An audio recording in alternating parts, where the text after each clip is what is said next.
तो देखो, उच्च माध्यमिक परीक्षा 2024 अर्थशास्त्र इकोनॉमिक्स, इसके अंदर सबसे पहला क्वेश्चन आया है, an inquiry into the nature and cause of the wealth of nation के पुस्तक के लेखक कौन है। तो इस पुस्तक के लेखक प्रोफेसर एडम स्मिथ को माना जाता है, यानी हमारा जो सी ऑप्शन है वो एकदम राइट हो जाएगा। फिर सेकंड नंबर क्वेश्चन है, निम्न में से महामंदी का प्रभाव पड़ा था। जो महामंदी का प्रभाव है ये वस्तु की मांग पर पड़ा था, क्योंकि महामंदी की वजह से देश के अंदर वस्तु की मांग में कमी आ गई थी। नेक्स्ट क्वेश्चन है, भारतीय रिजर्व बैंक यानी कि रिजर्व बैंक ऑफ इंडिया की स्थापना कब हुई। हम ये जानते हैं रिजर्व बैंक ऑफ इंडिया की स्थापना सन 1935 में हुई, यानी इसका जो सी ऑप्शन है वो एकदम राइट हो जाएगा। नेक्स्ट क्वेश्चन है, निम्न में से संकुचित मुद्रा है। तो संकुचित मुद्रा M1 व M2 को माना जाता है, इसलिए इसमें हमारा राइट ऑप्शन हो जाएगा ए, यानी M1 व M2 ये हमारी संकुचित मुद्रा मानी जाती है। फिर नेक्स्ट क्वेश्चन है, सीमांत बचत प्रवृत्ति का सूत्र बताइए। तो सीमांत बचत प्रवृत्ति को बोलते हैं एमपीएस। एमपीएस का फॉर्मूला लगता है डेल्टा एस बटे डेल्टा वाई, यानी हमारा जो ए ऑप्शन है वो राइट हो जाएगा। सीमांत बचत प्रवृत्ति का सूत्र लग जाता है डेल्टा एस बटे डेल्टा वाई, यानी कि बचत में परिवर्तन बटे आई में परिवर्तन। इसके बाद नेक्स्ट क्वेश्चन है, कागजी कर का उदाहरण है। तो कागजी कर का उदाहरण है संपत्ति कर, यानी जो हमारा डी ऑप्शन है वो राइट हो जाएगा। फिर नेक्स्ट क्वेश्चन आता है, सार्वजनिक क्षेत्र के उपक्रमों के विनिवेश से संबंधित है। तो सार्वजनिक क्षेत्र के उपक्रमों के विनिवेश का मतलब हो गया खर्चा, तो प्राप्तियां वाला ऑप्शन हो ही नहीं सकता है, इसलिए उपक्रम के अंदर जो भी निवेश किया जाता है वो हमारा पूंजीगत व्यय माना जाता है, इसलिए हमारा जो डी ऑप्शन है वो हमारा एकदम राइट हो जाएगा। नेक्स्ट क्वेश्चन है, स्थिर विनिमय दर प्रणाली में विनिमय दर निर्धारक है। तो स्थिर विनिमय दर प्रणाली में विनिमय दर का निर्धारण कौन करता है, सरकार करती है, इसलिए हमारा जो ए ऑप्शन है वो हमारा राइट हो जाएगा। अगला क्वेश्चन आता है, व्यष्टि अर्थशास्त्र का संबंध है। तो व्यष्टि अर्थशास्त्र का संबंध किससे माना जाता है, कुल निर्गत, समग्र कीमत, रोजगार, ये हमारी समष्टि अर्थशास्त्र से संबंध रखता है, इसलिए जो वस्तु की कीमत है ये हमारा व्यष्टि अर्थशास्त्र से संबंध रखता है, इसलिए हमारा जो डी ऑप्शन है वो एकदम राइट माना जाएगा। नेक्स्ट क्वेश्चन है, मुख्य आर्थिक समस्या नहीं है। तो मुख्य आर्थिक समस्या कौन सी नहीं है, जैसे क्या उत्पादन करना है ये भी समस्या है, उत्पादन कैसे करना है ये भी समस्या है, उत्पादन किसके लिए किया जाए ये भी समस्या है, लेकिन निर्धन कैसे बने ये हमारी मुख्य आर्थिक समस्या में शामिल नहीं किया जाता है, इसलिए हमारा जो डी ऑप्शन है वो हमारा राइट हो जाएगा। फिर नेक्स्ट क्वेश्चन आता है, विलासिता वस्तुओं की मांग की लोच बताइए। तो विलासिता वस्तु की मांग की लोच होती है लोचदार। तो लोचदार की जो कीमत लोच है वो हमेशा कीमत लोच एक से ज़्यादा आती है, तो एक से ज़्यादा यानी हमारा डी ऑप्शन हो जाएगा। कीमत लोच हमारी क्या है, एक से ज़्यादा है, तो ये हमारा डी ऑप्शन राइट माना जाएगा।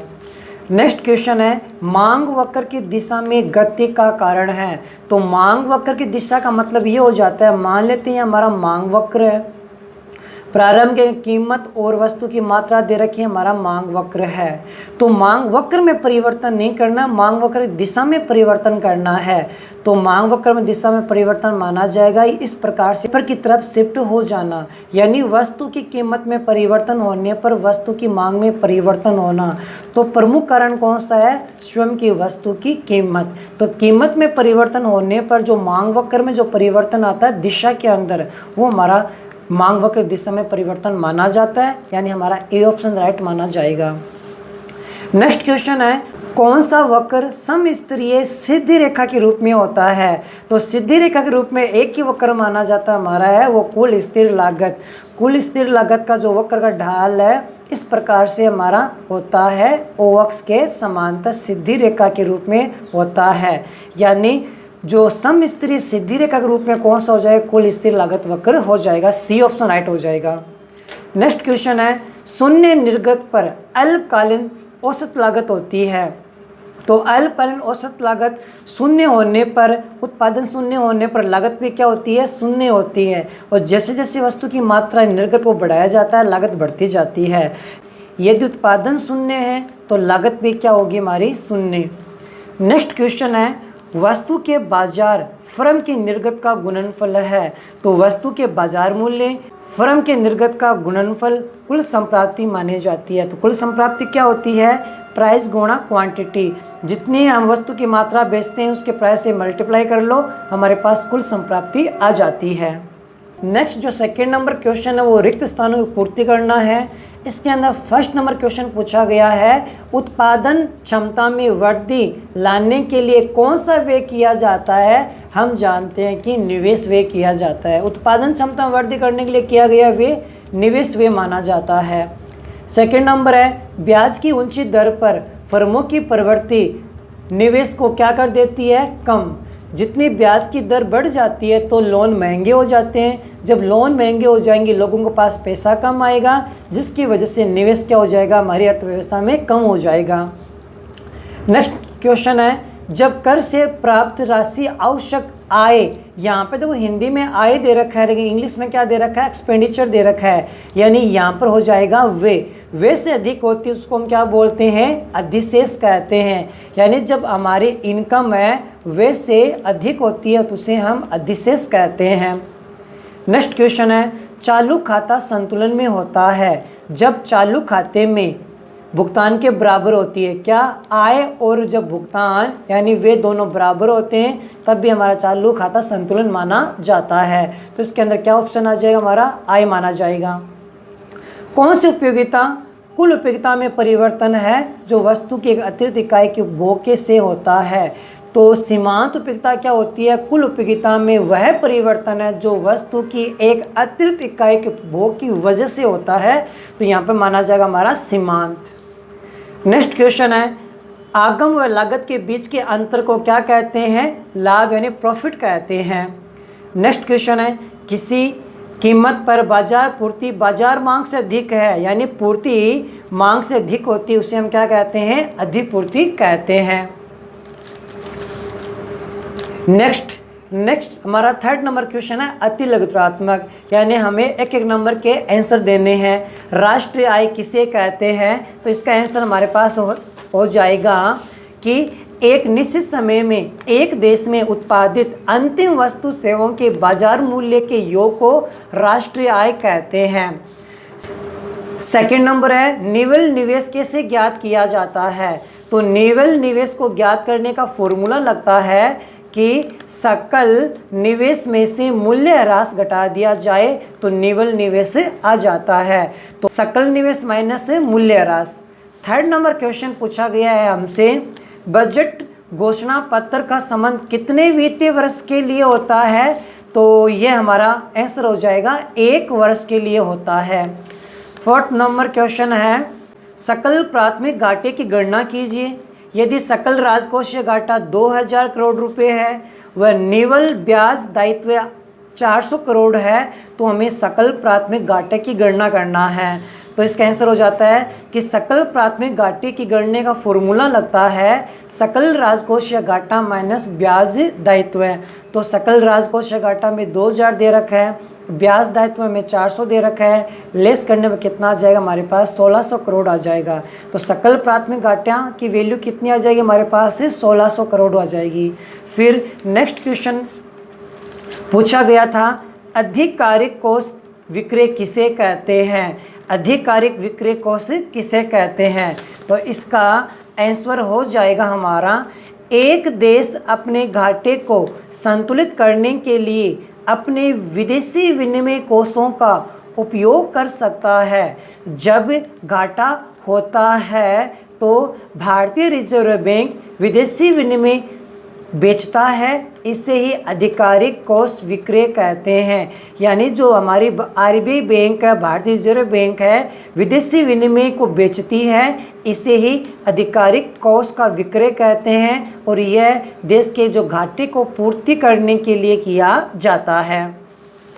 नेक्स्ट क्वेश्चन हमारे पास है, ब्याज दर विभेदक किसे कहते हैं? अच्छा क्वेश्चन है ये। तो इसका आंसर हो जाएगा विदेशी मुद्रा बाजार में दो मुद्राओं की ब्याज दर के अंतर को ब्याज दर विभेदक कहते हैं। यानी दो मुद्राओं की जो ब्याज दर में जो डिफरेंस होता है उस डिफरेंस को ही ब्याज दर विभेदक कहते हैं। नेक्स्ट क्वेश्चन दे रखा है संसाधनों से क्या आशय है? तो संसाधन यानी हर वह वस्तु जिनके माध्यम से मनुष्य अपनी आवश्यकताओं को पूरा करते हैं, संतुष्ट करते हैं, ऐसी सारी वस्तुओं को हम क्या कहते हैं? संसाधन कहते हैं। नेक्स्ट क्वेश्चन दे रखा है विभिन्न क्रिया विधियाँ किस प्रकार कार्य करती है, ये बताने वाले आर्थिक विश्लेषण का नाम बताइए। तो विभिन्न क्रिया विधियाँ किस प्रकार कार्य करती है, ऐसे आर्थिक विश्लेषण को हम सकारात्मक आर्थिक विश्लेषण कहते हैं।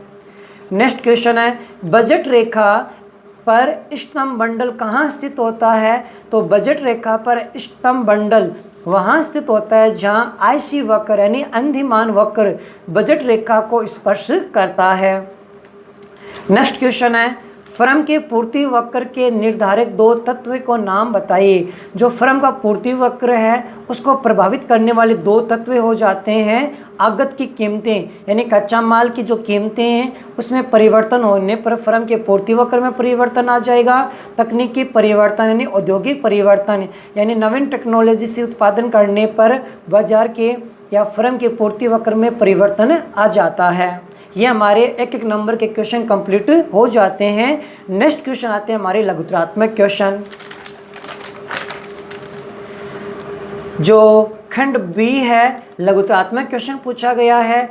इसका 4th नंबर क्वेश्चन है विमुद्रीकरण के धनात्मक प्रभाव को समझाइए। आपको 2 नंबर का क्वेश्चन पूछा गया है, इसमें 2 पॉइंट लिखने थे आपको। विमुद्रीकरण से हमारे धनात्मक प्रभाव बताना है, पॉजिटिव इफेक्ट बताना है। इससे भ्रष्टाचार खत्म हो जाता है, कालाबाजारी खत्म हो जाता है, जो काला धन है वो बाहर आ जाता है। ये 2 प्रभाव बताने थे आपको। फिर नेक्स्ट क्वेश्चन है स्टेरिस पारिबस की मान्यता को लिखिए। अब इसकी 2 मान्यता को लिखना था। क्या अन्य बातें स्थिर रहनी चाहिए, ऐसी 2 बातें थी, उनको लिखना था आपको।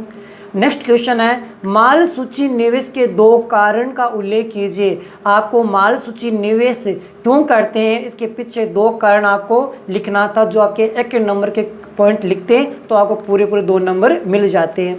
नेक्स्ट क्वेश्चन आता है यदि निशांत की बचत 100 रुपये है तो निर्गत गुणा ज्ञात कीजिए। तो इस क्वेश्चन के अंदर मुझे डाउट लग रहा है क्योंकि निर्गत गुणक का जो फॉर्मूला है वो लगता है कि K बराबर 1/1 माइनस MPC। यह हमारा फॉर्मूला लगता है 1/MPS। तो हमें यहाँ पे बचत दे रखी है, तो बचत अगर दे रखी हो तो गुणा ज्ञात करने का फॉर्मूला ही नहीं होता है। तो यहाँ पर यदि हमारे पास MPS या MPC दे दिया जाता तो हम निर्गत गुणक आराम से ज्ञात कर सकते थे। तो आई थिंक इसके अंदर आपको बोनस अंक मिल जाएगा। 2 नंबर के बोनस अंक मिलने की संभावना है क्योंकि ऐसा कोई फॉर्मूला नहीं है कि यदि बचत दे रखी हो और निर्गत गुणक हमें ज्ञात करना पूछा जाए। फिर 8 नंबर क्वेश्चन है अवमूल्यन और पुनर्मूल्यन में अंतर बताना। आपको 2 या 1 अंतर बताते तो पूरे में से पूरे नंबर मिल जाते हैं आपको। फिर नेक्स्ट क्वेश्चन था यदि भारत का आयात इतना दे रखा है और बाजार संतुलन 50 मिलियन माइनस में दे रखा है तो निर्यात की गणना करनी थी। तो व्यापार संतुलन का सूत्र लगता है कि निर्यात माइनस आयात। तो इस बार हमें व्यापार संतुलन हमें दे रखा था तो आपको पक्षांतरण करके आपको निकालना था। आपके पास यानी कि 190 में से 50 लेस हो जाते, आपके पास 140 आंसर आ जाते। क्योंकि इस बार हमें व्यापार संतुलन दे रखा है, कितना दे रखा है -50 दे रखा है। फिर हमारे पास निर्यात में से आयात घटाते हैं, निर्यात हमारे पास है नहीं, निर्यात तो हमें निकालना था और आयत हमारे पास दे रखा है -190। तो इसको यदि पक्षांतरण करते हैं -50 इधर आने पर ये हमारे प्लस के हो जाते हैं तो हमारे पास 140 आ जाते हैं निर्यात। नेक्स्ट क्वेश्चन है अर्थव्यवस्था की दो केंद्रीय समस्याएं, ये हमारे ऑप्शन ए बस दे वाले क्वेश्चन में दे रखा है। अर्थव्यवस्था की दो केंद्रीय समस्या क्या, उत्पादन किया जाए कि उत्पादन कैसे किया जाए, ये दो समस्या का नाम लिखना था आपको। गिफिन वस्तुएं किसे कहते हैं, तो गिफिन वस्तु घटिया किस्म की वस्तुओं कहती है जहाँ पे मांग का नियम लागू नहीं होता है, जैसे मोटा अनाज लिखना था आपको। फिर नेक्स्ट क्वेश्चन दे रखा है स्थानापन्न वस्तुओं को परिभाषित करना है। तो स्थानापन्न वस्तुएं वे वस्तुएं होती है जिनका यूज हम एक दूसरे के स्थान पर करते हैं, जैसे चाय व कॉफ़ी। आपको परिभाषा लिखकर इसको आपको दो उदाहरण देने थे। फिर है हमारा क्वेश्चन पैमाने के वृद्धमान पैमाने का प्रतिफल के बारे में बताना था। यानी जब संसाधन की तुलना में उत्पादन में अधिक वृद्धि होती है उसे वृद्धमान पैमाने का प्रतिफल कहते हैं। नेक्स्ट क्वेश्चन था न्यूनतम निर्धारित कीमत को स्पष्ट कीजिए, जिसकी परिभाषा लिखनी थी आपको, एक छोटा सा डायग्राम भी बनाना था आपको। नेक्स्ट क्वेश्चन था फर्म के लाभ अलाभ बिंदु किसे हैं, ब्रेक इवन पॉइंट, जहाँ पर नो लॉस नो प्रॉफिट होता है, वह बिंदु हमारा एक फर्म का लाभ अलाभ बिंदु कहलाता है। फिर हमारा खंड या सेक्शन सी में आ जाते हैं, जहाँ पर प्रत्येक क्वेश्चन 3-3 नंबर का था। 16 नंबर क्वेश्चन था सरल अर्थव्यवस्था में आय के वर्तुल प्रवाह को समझाइए। मैंने आपको कहा था 100% क्वेश्चन आएगा आय के वर्तुल प्रवाह को, जहाँ पे दो क्षेत्र होते हैं। एक तो हमारा होता है कि घरेलू क्षेत्र, एक होता है उत्पादक क्षेत्र, इसके बारे में आपको बताना था। इसके ऑप्शन में क्वेश्चन आया था सकल घरेलू उत्पाद की गणना आय विधि से बताना था, यानी आय विधि से जीडीपी ज्ञात कैसे की जाती है, ये आपको विधि बतानी थी। हम ये जानते हैं कि अर्थव्यवस्था में भूमि के बदले लगान यानी कि रेंट मिलता है, पूंजी के बदले ब्याज मिलता है, श्रम को मजदूरी मिलती है और हमारे जो बिजनेस करने वाले को प्रॉफिट मिलता है। इन चारों का योग आपको बताना था, यह आय विधि से हमारी जीडीपी ज्ञात हो जाती।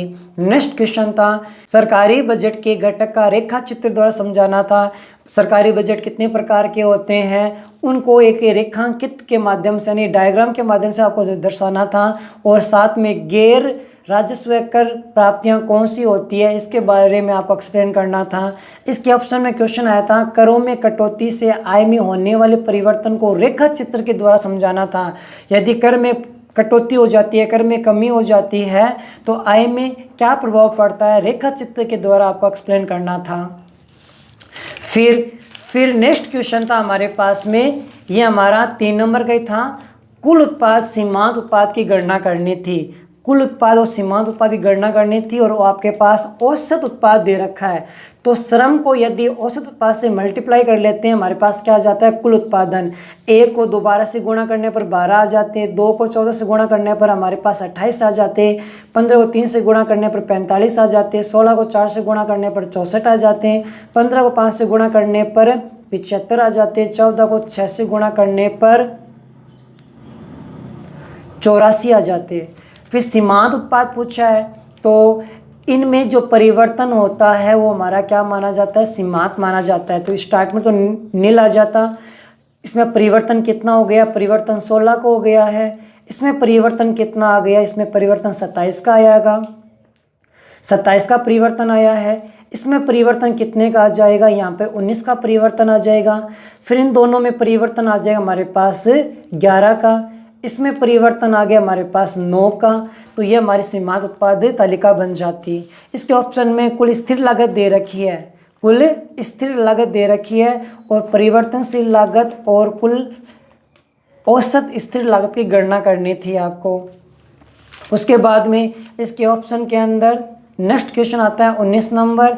इसमें हमें पूर्ति की लोच पूछी है, पूर्ति की कीमत लोच, जहाँ पे आपको पेन की कीमत और बेची गई वस्तु की मात्रा दे रखी है। पुरानी कीमत दे रखी है P, पुरानी कीमत दे रखी है 10 रुपये, नई कीमत दे रखी है 15 रुपये, पुरानी मात्रा दे रखी है 100 इकाई, नई मात्रा दे रखी है 150 इकाई। तो इसका कीमत लोच का फॉर्मूला लगता है ना कि क्वांटिटी में परिवर्तन बट्टे प्रारंभिक क्वांटिटी, मल्टीप्लाई निशान लगा देते हैं हम। फिर प्रारंभिक प्राइस और न्यू प्राइस में से प्रारंभिक प्राइस को लेस कर देते हैं। इस सूत्र के द्वारा हम पूर्ति की कीमत लोच आसानी से ज्ञात कर लेते हैं। और यहाँ पर भी दे रखा है 5 रुपये प्रति बाजार कीमत पर संप्राप्ति इतनी दे रखी है, तो इसकी मात्रा नहीं दे रखी है। तो 50 के अंदर जब 5 का डिवाइड करेंगे हमारे पास कितनी मात्रा आ जाएगी, 10 मात्रा। तो कीमत 5 रुपये आ जाएगी, इसकी मात्रा नहीं, बच गई वस्तु की मात्रा कितनी आ जाएगी, 10। फिर कीमत बढ़कर कितनी हो जाती है, 10 रुपये। संप्राप्ति कितनी हो जाती है, 200। तो मात्रा में दे नहीं रखी है, मात्रा ज्ञात करनी है। तो 200 के अंदर जब 10 का डिवाइड करेंगे हमारे पास मात्रा कितनी आ जाएगी, 200। तो पहले कीमत 5 रुपये, मात्रा 10 हो जाएगी, कीमत बढ़ के 10 रुपये हो जाती है, तो इसकी जो मात्रा कितनी हो जाएगी, 20। तो इसी फॉर्मूले के द्वारा हम आराम से पूर्ति की कीमत लोच को ज्ञात कर सकते थे। फिर नेक्स्ट क्वेश्चन आता है हमारा डी सेक्शन वाला, जो 4 नंबर पूछे गए थे। मुद्रा के कार्य विनिमय के साधन के रूप में, मुद्रा वस्तु के मूल्य के मापक के रूप में, मुद्रा के संचय के रूप में, ये कार्य मैंने बताया था। इंपॉर्टेंट क्वेश्चन है, पढ़ के जाना। फिर इसके ऑप्शन के अंदर क्वेश्चन हमें पूछा गया था नगद कोष अनुपात या वैधानिक तरलता अनुपात क्या होता है। ये मैंने डिटेल से वीडियो बनाया था, आपने देखा होगा। सिंपल सा क्वेश्चन है, CRR और SLR क्या होता है, इसके बारे में आपको बताना था। फिर नेक्स्ट किस नंबर क्वेश्चन पूछा गया था, उपभोक्ता की आय में परिवर्तन के कारण बजट सेट में होने वाले परिवर्तन को चित्र के द्वारा समझाना था। इसके ऑप्शन में क्वेश्चन दे रखा है कि वस्तुओं की कीमत में परिवर्तन के कारण बजट सेट में होने वाले परिवर्तन को चित्र के द्वारा समझाना था। यदि वस्तु की कीमत में परिवर्तन हो जाता है तो बजट सेट में क्या प्रभाव पड़ता है, इस दोनों में से एक क्वेश्चन को आपको एक्सप्लेन करना था। सिंपल सा क्वेश्चन था, 2 नंबर लेसन से आया था। फिर अगला क्वेश्चन था औसत स्थिर लागत वक्र की चित्र की सहायता से वर्णन करना था, और इसके ऑप्शन में क्वेश्चन आया था अल्पकालीन सीमांत लागत वक्र की आपको व्याख्या करनी है चित्र के द्वारा। दोनों क्वेश्चन सिंपल सा है, ये हमारा पूरा पेपर कंप्लीट हो जाता है। तो मैंने पूरे पेपर को सोल्व करके बता दिया है। अगर वीडियो पसंद आए तो प्लीज़ वीडियो को लाइक करना है, अधिक से अधिक शेयर करना है। तो गाइस मिलते हैं अगली वीडियो के अंदर। Thank you so much.